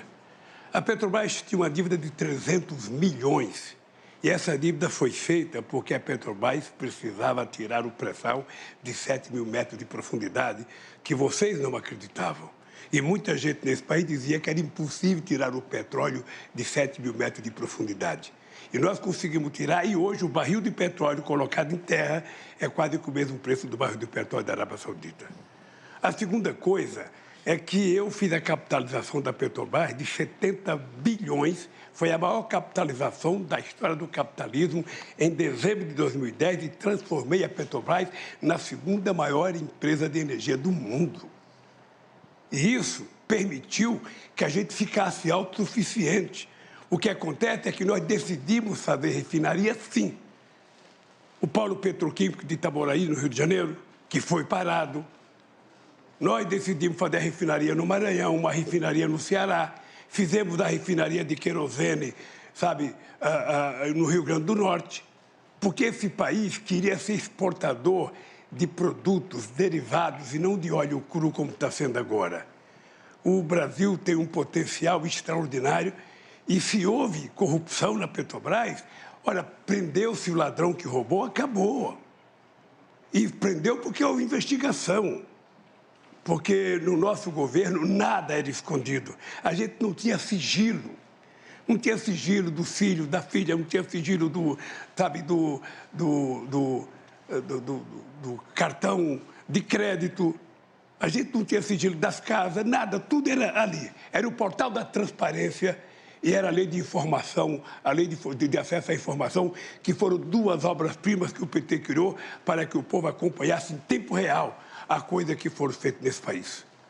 O dado concreto é o seguinte, é que se houve corrupção na Petrobras, não precisava ter quebrado as empresas como foi quebrada as empresas. Você prendesse quem roubou e deixasse as empresas trabalhando, porque foram 4 milhões e 4 mil empregos que se foi para a casa do chapéu. 4 milhões e 400 mil empregos. E, além disso, 270 bilhões que se deixou de arrecadar, deixou-se de se investir e 58 bilhões que se deixou de arrecadar. Esse foi o desastre do Brasil. Esse foi o desastre do Brasil, de uma empresa que poderia estar exportando derivado nesse momento, ganhando muito mais dinheiro do que está ganhando agora. Por isso, meu caro, eu não tenho nenhum problema de explicar o petrolão, o petrolinho. Eu quero você explicar a forma sigilosa que você colocou tantas coisas na sua vida. Tudo é motivo de sigilo, tudo é motivo de sigilo, tudo é motivo de sigilo. Você sabe que isso tem perna curta, porque vai acabar. Porque eu vou ganhar as eleições e quando chegar dia 1º de janeiro, eu vou pegar o seu sigilo e vou mandar o povo brasileiro saber por que você esconde tanta coisa. Afinal de contas, se é bom, não precisa esconder. É isso.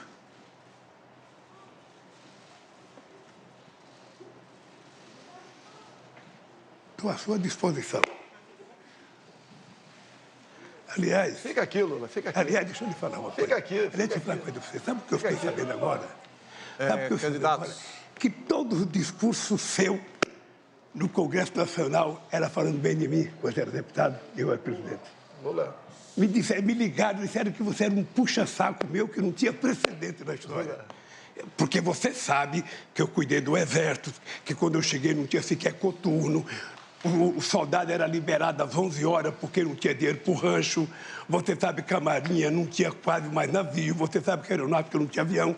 E você sabe que eu cuidei das Forças Armadas com carinho que nem você cuidou das Forças Armadas como eu cuidei, porque eu quero uma Forças Armadas preparada, competentemente armada para defender a soberania brasileira contra possíveis inimigos externos. É isso que eu quero para esse país. Lula, se respeitasse as Forças Armadas, você botaria gente competente para ser ministro da Defesa, e não companheiros lá para dentro. Petrobras, Lula, o endividamento foi 900 bilhões. Você começou a fazer 3 refinarias, não concluiu nenhuma. Vocês compraram uma passadina lá fora, uma sucata.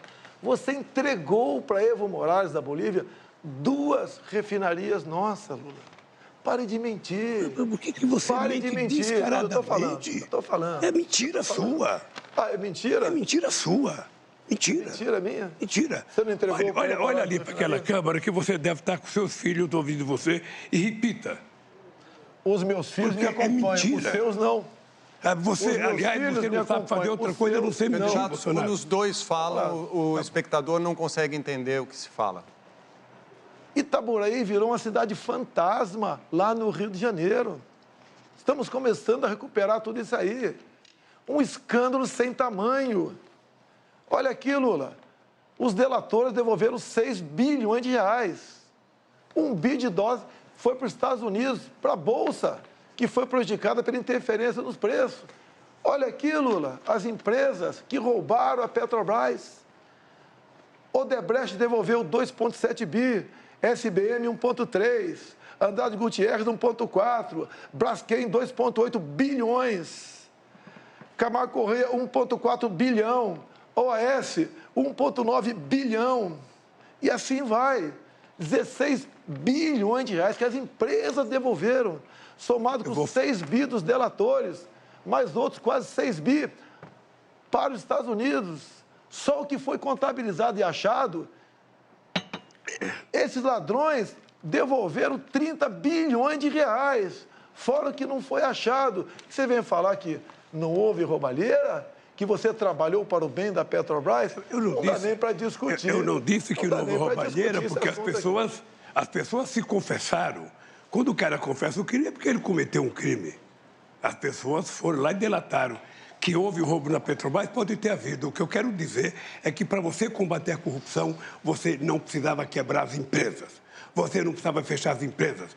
Na Coreia não fecharam a Samsung, na Alemanha não fecharam a Volkswagen, na França não fecharam a Alstom, ou seja, prendeu-se o dono da empresa e os trabalhadores continuaram trabalhando, a empresa continuou produzindo e as coisas aconteceram.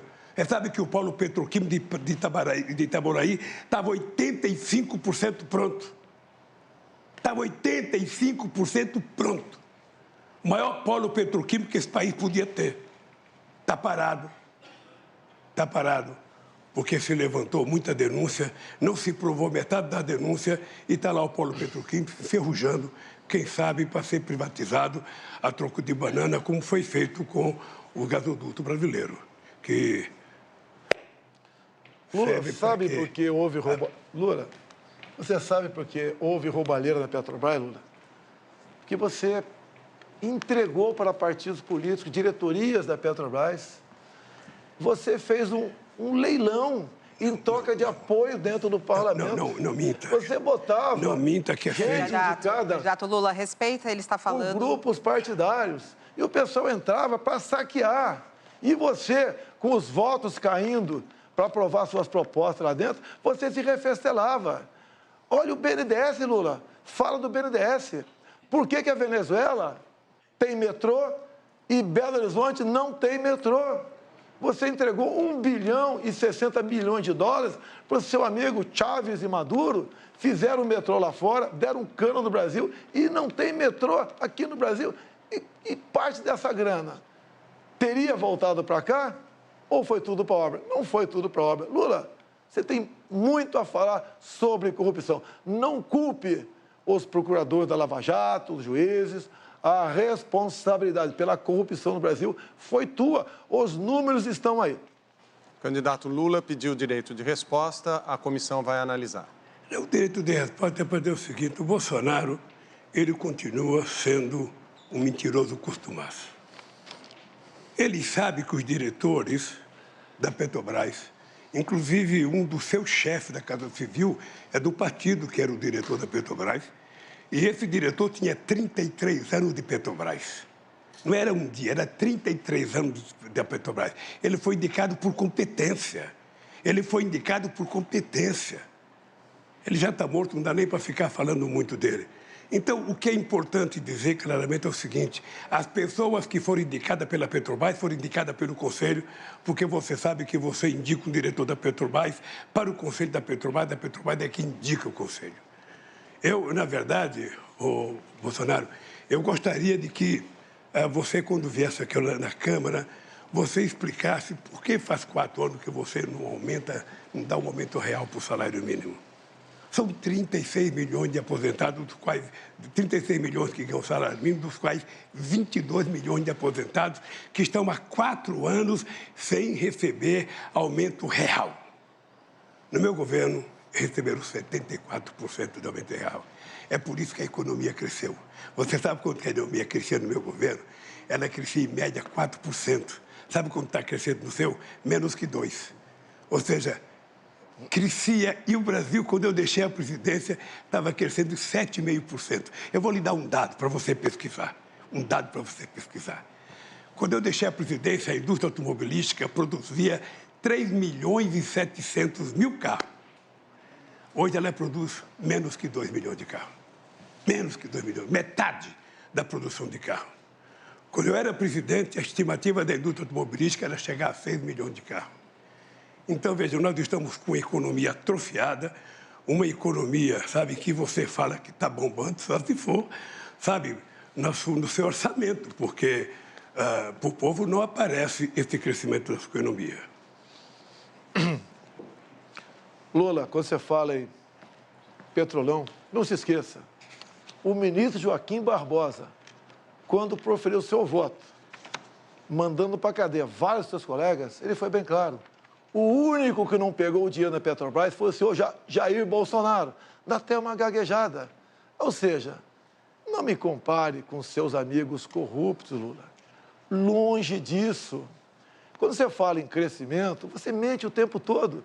Dá um Google você em casa. Vê quanto foi o crescimento do Brasil em 2015 e 2016. Governo do PT. O Brasil caiu na ordem de 7%.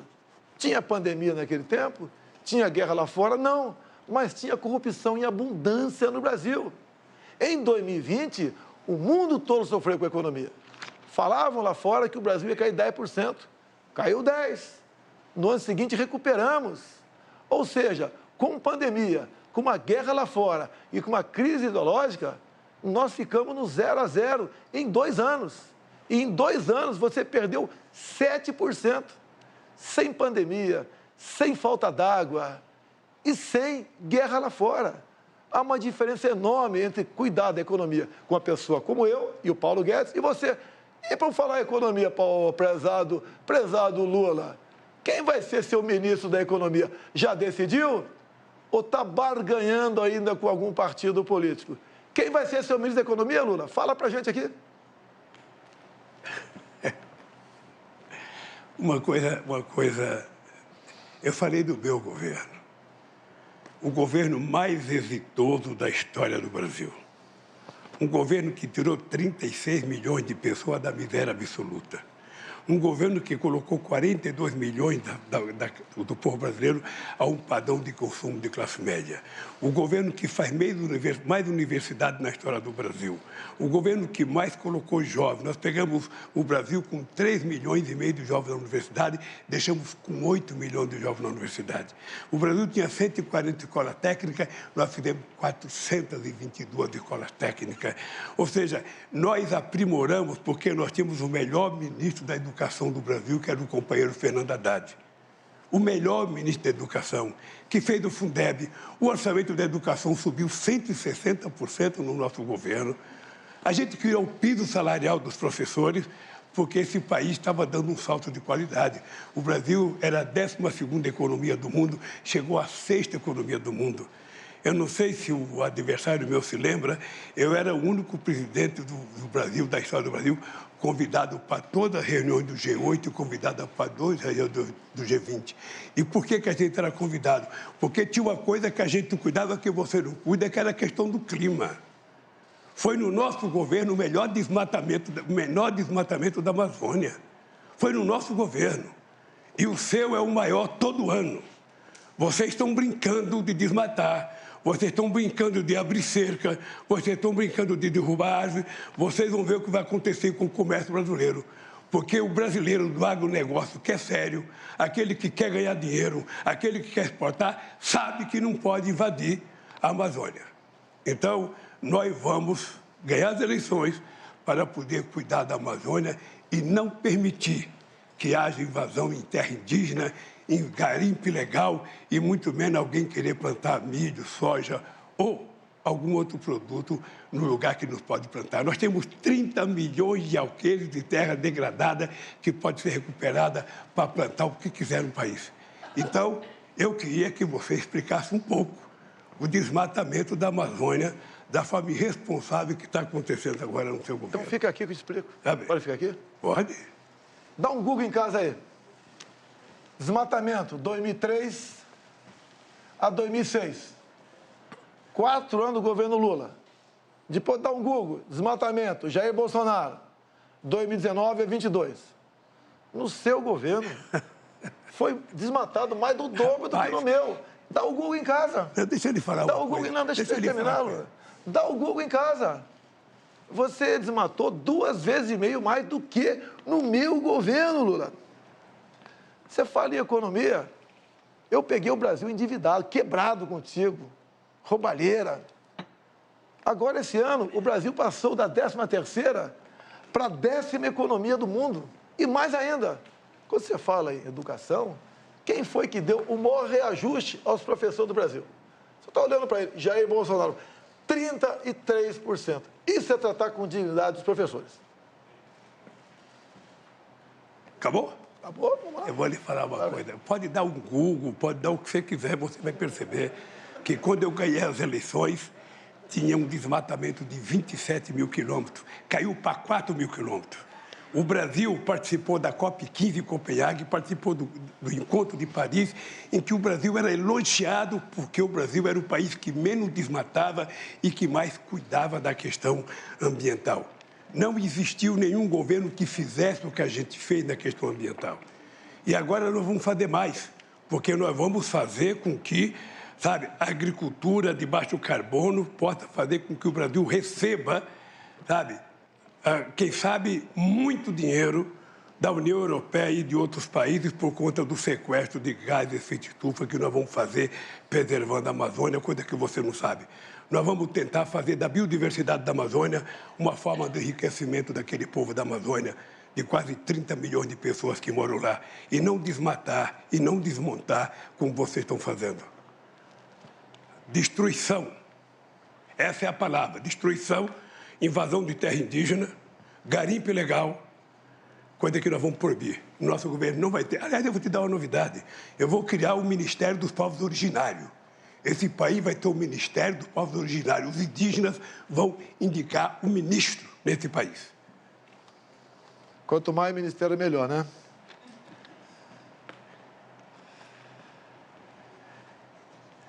Lula, tu acabou de dizer, há poucas semanas, que é dividir a biodiversidade da Amazônia com o mundo. Você já está se curvando ao mundo. Em vez de você falar que a Amazônia é nossa, você quer dividir a nossa biodiversidade. Você só consegue manter em pé as suas mentiras se você botar um plano de governo teu, que todo mundo já sabe. Controle da mídia. Você fala o tempo todo que quer controlar a mídia, que vai controlar a mídia. Ou seja, somente assim, Lula, para as suas mentiras permanecerem em pé. Você quer ou não controlar a mídia? Mentiroso é você. Você mente todo dia. Você mente e desmente, mente e desmente. Você foi obrigado a acordar 1h da manhã hoje para fazer uma live por causa da mentira que você tinha que contar ao povo brasileiro. Você sabe disso. Você deveria ter deitado com a consciência muito pesada com o que você fez. Muito pesada. Porque levantar 1h da manhã para fazer uma live, eu não disse aquilo, eu não fiz aquilo. Quem te conhece sabe o que você fez. Quem te conhece sabe o que você fez. Então, deixa eu lhe falar uma coisa, Bolsonaro. Esse país precisa de gente com muita seriedade para governar. Esse país tem que ter alguém que tenha credibilidade da sociedade brasileira. Esse país tem que ter alguém que garanta a estabilidade nesse país. E esse país precisa ter alguém que tenha previsibilidade. Esse país não pode ter um governo que parece um biruta, que todo dia fala uma coisa, todo dia diz outra coisa, todo dia desdiz a coisa que diz. Esse país precisa de gente séria. E é por isso que nós vamos trazer o que você não conseguiu trazer. Nenhum país te convida para ir lá e ninguém quer vir aqui, pois eu vou voltar a abrir esse país para o mundo. O que nós vamos fazer é fazer a da Amazônia, nós vamos fazer acordos para pesquisar a riqueza da biodiversidade da Amazônia em bem do povo brasileiro e em bem da humanidade. Porque nós precisamos compartilhar o conhecimento científico com outros países para que a gente possa explorar corretamente a Amazônia. Então, Bolsonaro, você sabe o que nós fizemos. Você, sinceramente, sabe que você colocou um ministro que desmatava tudo e dizia que era para abrir a cancela para entrar boiada. Você não teve o menor respeito pela Amazônia, o menor respeito. Ou seja, para você o que vale é os caras quebrar, desmatar, invadir, plantar. Sabe? O homem de negócio sério não invade. Eu digo para vocês, o verdadeiro homem do agronegócio não invade. Quem invade é bandido. Quem invade está transgredindo a lei e isso vai acabar. Isso vai acabar. Não tem conversa mole.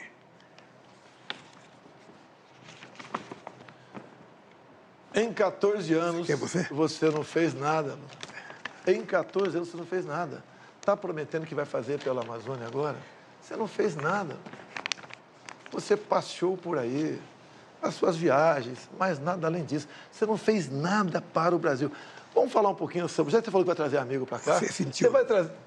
Você era deputado e você sentiu orgulho de ter o Lula como presidente. Fala a verdade. Meu tempo? Vamos falar dos seus amigos? Vamos. Daniel Ortega? Vamos. Ortega? Vamos é seu amigo, não é? Vamos falar. É Ortega seu amigo? Vamos falar. É seu amigo Ortega? Faz a pergunta. É, ele te cumprimentou quando tu foi para o segundo turno aqui. Faz a pergunta. Ele lá está prendendo padres, expulsando freiras. fechando canais de TV como a CNN, de TV e rádio católica.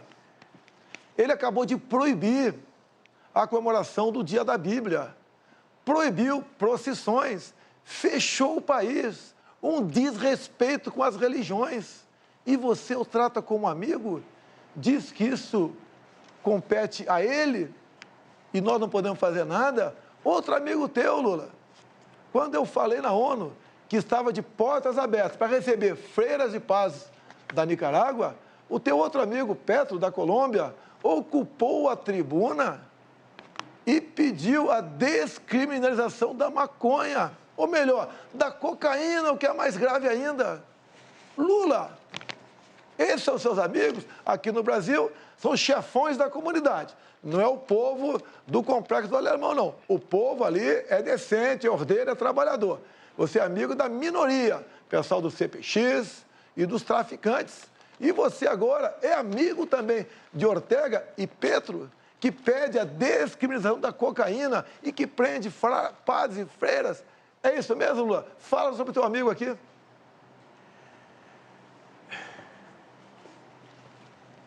Eu senti muito orgulho de, no dia 19 de julho de 1980, e participar da comemoração do aniversário da Revolução Sandinista, que derrubaram um ditador chamado Somoza de 30 anos.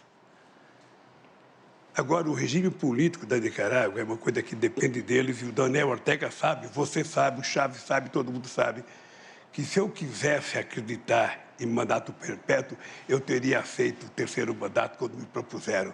Eu acho que quem acha que é imprescindível, insubstituível, começa a nascer um ditador. Então, se o Daniel Ortega está errando o povo da Nicarágua, que puna o Daniel Ortega. Se o Maduro está errando o povo, que puna. Porque você, quem vai punir, é o povo brasileiro. Dia 30 de julho, dia 30 de outubro, se prepare. Eu faço aniversário dia 27 e o povo vai me dar de presente a sua volta para casa. É isso que vai acontecer. Porque o povo está precisando de alguém que cuide dele. Alguém que cuide do povo, alguém que cuide da mulher, do trabalhador, alguém que cuide, que tenha... Candidato Lula, o seu tempo acabou. É que eu fico empolgado. Muito obrigado. Quem cuida do povo sou eu, do mais pobre. Olha o Auxílio Brasil. Você que é pobre, tem dificuldade. Multipliquei por 3 o valor médio do Bolsa Família. Agora vamos falar de fé, de religião, de liberdade. Ele assinou a Carta da Democracia e é apaixonado por Ortega, por Maduro, pelo falecido Fidel Castro, entre outros ditadores. O círculo de amizade dele aqui nas comunidades não é o povo trabalhador, são os traficantes. Olha a preocupação que nós temos. O que tem de comum entre Lula, Ortega, Chaves falecido, Maduro, Evo Morales, Fernandes da Argentina, Petro da Colômbia? São do Foro de São Paulo, são todos amigos. Olhem para onde estão indo esses países. A Venezuela, o Lula fez campanha para o Chaves lá atrás e para Maduro também. Até chegou a falar certa vez, pode faltar tudo na Venezuela, menos democracia. Olhe como é que está o povo da Venezuela, o país mais rico do mundo em petróleo, cujo povo vive numa pobreza abaixo dos nossos irmãos do Haiti. Olha para onde está indo a nossa Argentina. Deixo claro, Fernandes, ainda candidato, foi visitar o Lula na cadeia em Curitiba. Se elegeu presidente. Olha como é que está a economia da Argentina. 40% do povo da Argentina está na linha da pobreza. Já reviram lixões para sobreviver. É isso que nós queremos para o Brasil? Botar umas pessoas como essa, sem qualquer qualificação intelectual ou moral, para administrar nosso país? Ele quer voltar à cena do crime, o seu Geraldo Alckmin. O povo não vai deixar isso acontecer. Esse nosso povo respira liberdade. Lula, durante a pandemia, fecharam igrejas. muitos governadores do teu partido. Você não falou nada. Igreja não se fecha nem em tempo de guerra. E você permitiu que os seus governadores fechassem igreja, Lula. Que respeito você tem para com as religiões? Nenhum. Lula, vá lá para Roraima, ver o povo venezuelano fugindo para cá. Homens e mulheres chegando, pesando 15 quilos abaixo. Não chega nem um cão ou gato com essas 600 pessoas todo dia. Sabe por quê, Lula? E os seus animais foram comidos na Venezuela. Pobreza e miséria. O único que vive muito bem lá, um dos raros, é o próprio Maduro. Mais ninguém. Vejam vocês, relatos de venezuelanos, por que chegaram a esse ponto? Acreditaram nas mentiras, nas propostas mirabolantes. Vou te dar carne e cerveja. Se você estava tão preocupado com o pobre assim, como disse que está, Lula, por que o Bolsa Família começava com R$ 42 por mês para uma família? Média R$ 190. Se o Brasil está tão bem na economia, como você disse que estava, por que tu não pagou? Um Bolsa Família melhor, digno do povo brasileiro. Eu tripliquei esse valor, achando recurso no orçamento, mesmo sendo o primeiro presidente que pegou o teto de gastos, negociando com o parlamento, contra o PT.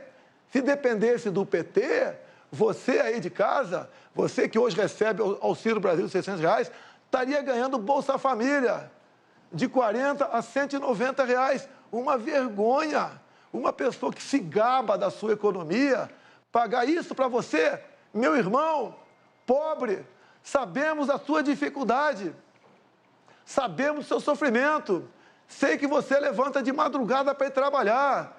E repito aqui, por que só poucas cidades brasileiras, capitais, têm metrô? E na Venezuela tem com dinheiro nosso. Por que nas outras capitais não tem? Esse cara manda dinheiro para fora, porque parte volta para o bolso deles, da turma dele. Lá fora, Cuba, Venezuela, não tem TCU, não tem CGU, não tem fiscalização de nada. Vivíamos, como disse Gilmar Mendes há pouco tempo atrás, numa cleptocracia. Um país governado por ladrões. Quem disse foi o Gilmar Mendes. E também Barroso disse semelhante. Roubaram tudo o que quiseram. Diz Barroso. Tem prova, contraprova, dinheiro, conta bancária. Lula, você devia ficar em casa, Lula. Ficar em casa, curtindo a vida e não querendo voltar à cena do crime. Lula, tu é uma vergonha nacional.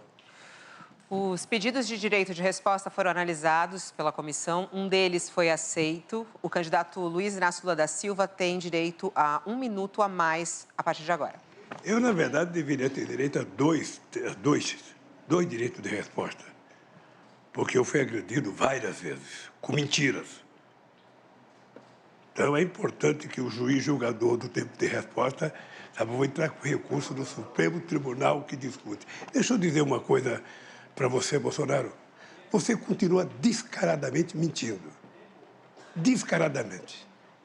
Sabe, porque, efetivamente, eu vou voltar a governar esse país porque precisa de alguém que cuida dele. Porque o povo não quer alguém que compre 51 imóveis com dinheiro vivo. O povo não quer ninguém que gaste 36 milhões de reais no cartão, sabe, para comprar coisa para o Palácio. O povo não quer mais rachadinha. O Queiroz está até hoje escondido, ou seja, votar a cena do crime, o Lula vai votar a cena de cuidar do povo brasileiro, porque o povo precisa de alguém que cuide dele e você sabe que eu sei cuidar do povo.